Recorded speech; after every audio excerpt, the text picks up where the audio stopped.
Today marks 1 month since the deadly mass shooting at a child's birthday party that killed 4 people and hurt 13 others. Yes, sadly, 3 of those killed in the shooting were children. They were 8-year-old Maya Lupian, 8-year-old Journey Rose Guerrero, and 14-year-old Amari Peterson. In the landscape of West Coast hip-hop, regional identities are often rigid.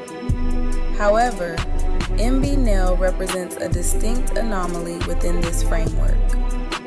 A first-generation Filipino-American, born Janelle Dongan, his rise to prominence offers a unique case study on survival in one of California's most volatile environments. While the music industry categorizes him as a rapper, his early life in South Stockton suggests a far more complex narrative of adaptation. Dongan grew up in a household that prioritized traditional values, education, discipline, and family cohesion. Yet, directly outside his home, the reality was starkly different. Stockton consistently ranks among the most dangerous cities in the United States. For a young man navigating this duality, the pressure was not merely social, it was existential. By middle school, Dongan admits he had already begun to drift away from his family's expectations and into the street politics of his neighborhood. This cultural dissonance is central to his story. He describes a double life, a strict Filipino upbringing inside the house, and a war zone outside. In South Stockton, survival often meant assimilation into the prevailing street culture, regardless of one's ethnic background. In the landscape of West Coast hip-hop, regional identities are often rigid. However, MBNel represents a distinct anomaly within this framework. A first-generation Filipino-American, born Janelle Dongan, his rise to prominence offers a unique case study on survival in one of California's most volatile environments. While the music industry categorizes him as a rapper, his early life in South Stockton suggests a far more complex narrative of adaptation. Survival often meant assimilation into the prevailing street culture, regardless of one's ethnic background. Psychologists often speak of desensitization, the process by which traumatic events become routine.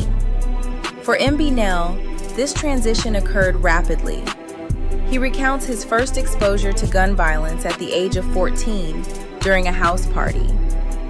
What is most disturbing about his account is the lack of fear. The chaos was processed simply as a logistical reality of his environment. By the age of 16, Dongan had purchased his first firearm. He frames this not as an act of aggression, but as a necessary defensive measure. In his interview, he describes a city where mundane activities, such as visiting a shopping mall, required heightened vigilance. This state of hyper-awareness became his baseline. He admits to being targeted in multiple shooting incidents before he was old enough to hold a driver's license. The fact that he was never struck created a psychological sense of invincibility, a dangerous mindset for a teenager. This normalization of near-death experiences is a recurring theme in his early life, illustrating how extraordinary violence becomes ordinary in marginalized communities. Music was not originally part of Dongan's long-term plan.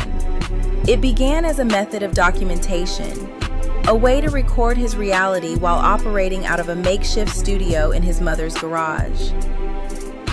In 2017, he released Love My Gang. The track was raw and unpolished, but it resonated immediately with a regional audience.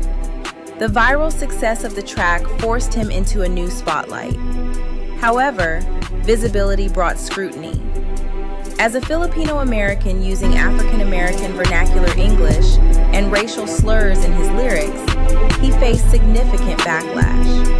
Dongan defends this usage by citing his environment. He argues he was a product of his section, and his language reflected his lived experience rather than a performance. This period marked a critical transition. He was was no longer just a local figure. He was becoming a public entity. The internet fame, however, did not shield him from the realities of Stockton. In fact, made him a larger target. Success in volatile environments often breeds hostility. The phenomenon known as crabs in a bucket is frequently cited by artists from similar backgrounds.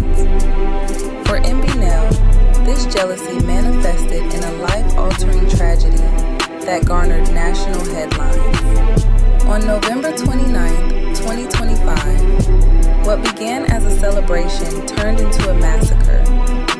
According to reports from the Sacramento Bee, a gunman opened fire at a child's birthday party in Stockton. Witnesses and investigators believe the attack specifically targeted MBNel, who had briefly arrived at the gathering to drop off a gift. While MBNel was among the wounded, surviving the attack, others were not as fortunate. 4 people lost their lives that evening, including 14-year-old Amari Peterson and 21-year-old Susano Archuleta. The violence was indiscriminate, striking bystanders and children alike. San Joaquin County Sheriff Patrick Tubbs stated that this incident fits a broader pattern in the region, where a minute fraction of the population drives the majority of violent crime. Despite the FBI offering a $50,000 reward for information, no immediate arrests were made following the shooting. This incident served as a grim wake-up call. The invincibility he felt as a teenager evaporated, replaced by a cold realization. His presence in Stockton was no longer just a liability to himself, but a danger to everyone around him. Today, MBNel operates with a different philosophy. He recognized that proving a point to his detractors was a fool's game. He made the strategic decision to relocate his family and treat his music career as a business rather than an extension of street politics. His catalogs, including projects like Born to Win and Child of the Trenches, serve as audio diaries of this evolution. This has been a look into the life of MBNel. If you found this report informative, please subscribe for more in-depth coverage of urban culture and legal cases.